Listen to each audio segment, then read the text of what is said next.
Film जैसे बांके की crazy बारात, तो बांके की भूमिका करने का मौका मिला और एक अलग तरीके की प्रॉक्सी वेडिंग, जैसे हम सब लोग, आप भी हम भी, हमने शादियां हर साल या तो बहुत शादियों में गए हैं या बहुत शादियां रास्ते में देखी हैं या बहुत शादियां दूर से देखी हैं। शादी अगर है तो शादी का मतलब कुछ नया उसमें घटेगा ही घटेगा।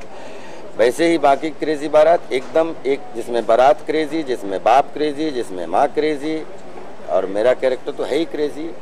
साथ में जितने भी लोग काम कर रहे थे सारे क्रेजी हैं और हम चाहते हैं कि आप भी क्रेजी बन के बड़े क्रेज के साथ में हॉल में आके इस बारात के साथ में जो है आप बाराती बन जाइए।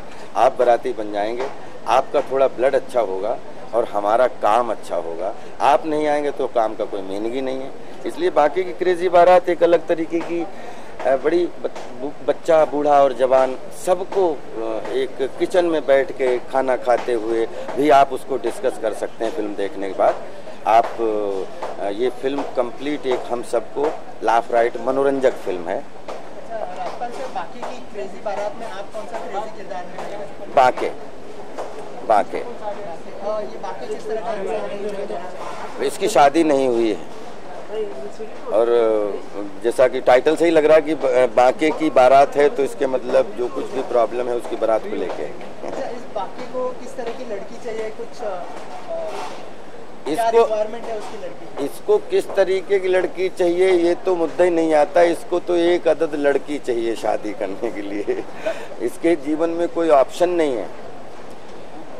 ये लोगों के लिए ऑप्शन है लेकिन इसके जीवन में कोई ऑप्शन नहीं है। इसको सिर्फ एक कन्या चाहिए शादी करने के लिए। अगर बाकी की बारात की बात करें तो क्या कहा जाता है कि शादी का लड्डू खाए तो भी पछता है और न खाए तो भी पछता है? नहीं ये कैसा, बांके को कैसा लगता है कि शादी का लड्डू खा के पछताना बेहतर है या बिना खाए? नहीं, मुझे लगता है कि शादी का लड्डू खा के कोई नहीं पछताता। अगर वो पछताता है तो वो अपने बहाने खोज रहा होता है।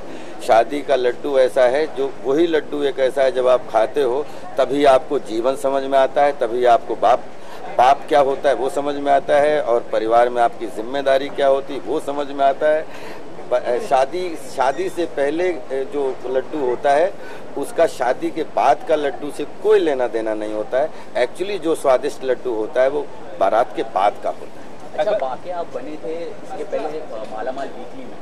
तो नहीं, उसमें बाजे बने थे। अच्छा, बाजे बने थे। तो ये जो इसके लिए भी शादी के लिए एक बार बार उसका चलता रहता है कि ये शादी होने वाली है। इस फिल्म में कितना अलग होने वाला है या हमें वही झलक एक बार फिर इसमें?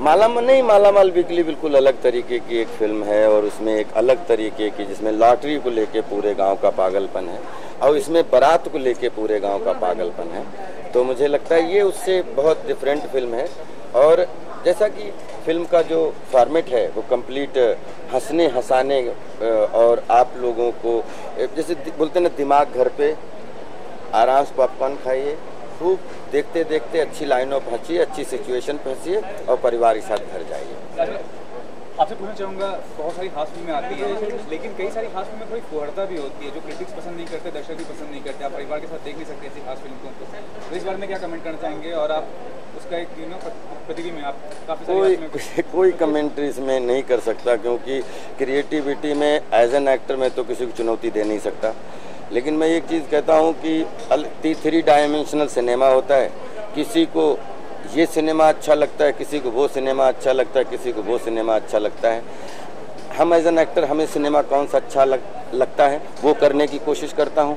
आप एज ए ऑडियंस जो सिनेमा आपको अच्छा लगे वो देखने की कोशिश करो। और ये भी पूछना चाहूँगा, आजकल मतलब मीडिया में खबर है कि आजकल हॉलीवुड की फिल्म साइन कर रहे हैं, 2 फिल्म साइन कर रहे हैं, 3 फिल्म साइन कर रहे हैं, क्या सच्चाई है बताइए? बिल्कुल, अब आज पूरी दुनिया एक छोटा सा गाँव हो चुकी है। तो ये भोपाल प्रेयर फॉर रेन जो है वो रिलीज़ हो गई बाय ग्रेस ऑफ गॉड, आप सबकी दुआओं से।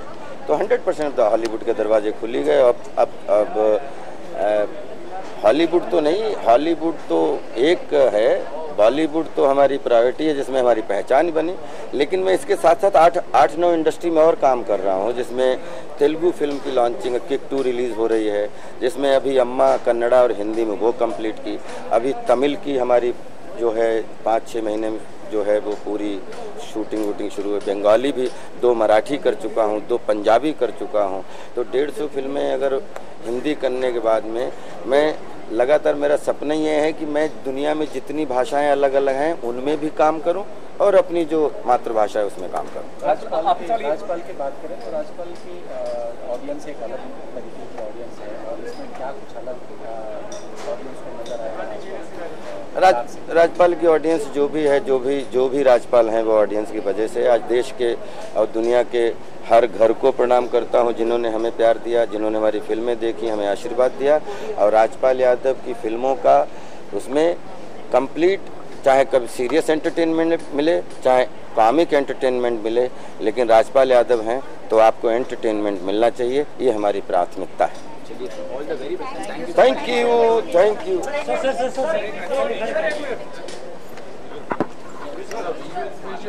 अभी तक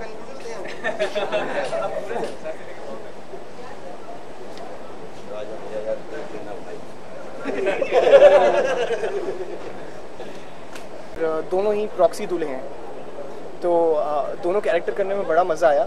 बिल्कुल अलग है और जो मैंने पहले किया उससे भी अलग है, तो बड़ा अच्छा एक्सपीरियंस था। मैं एक्चुअली फिल्म में एक बहुत परेशान सी दुल्हन हूँ, क्योंकि मेरी अचानक से जिससे मैं कभी मिली नहीं हूँ उससे शादी तय हो गई है। और मेरी बुआ आके मुझसे कहती हैं कि बस मेरी शादी तय हो गई, उन्होंने लड़का वड़का देख लिया। और जब लड़के का नाम है बांके और उसकी फ़ोटो देखती हूँ तो मुझे मतलब वही चक्कर आ जाता है, मैं बेहोश हो जाती हूँ, वो इतना ख़राब दिखता है। लेकिन अब मेरी फैमिली को पता नहीं क्या हो गया, उन्हें लगता है कि no he is quite nice, is actually very nice, तो तुम्हें शादी करनी ही पड़ेगी इससे।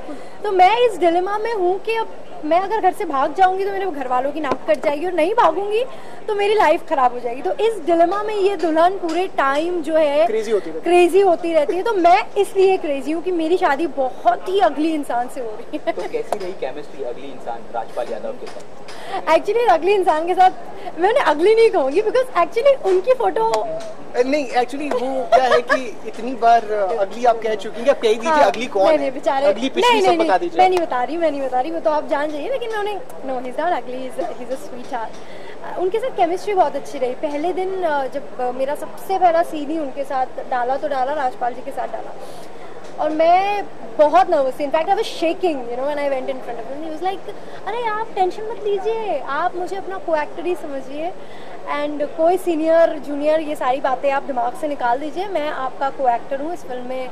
I am acting opposite you, तो आप ज़्यादा इससे ज़्यादा और कुछ मत सोचिए, अच्छे से काम करिए। And I think his that one statement made the journey easier, तो इट वाज वेरी ब्यूटीफुल। आप लोग के अलावा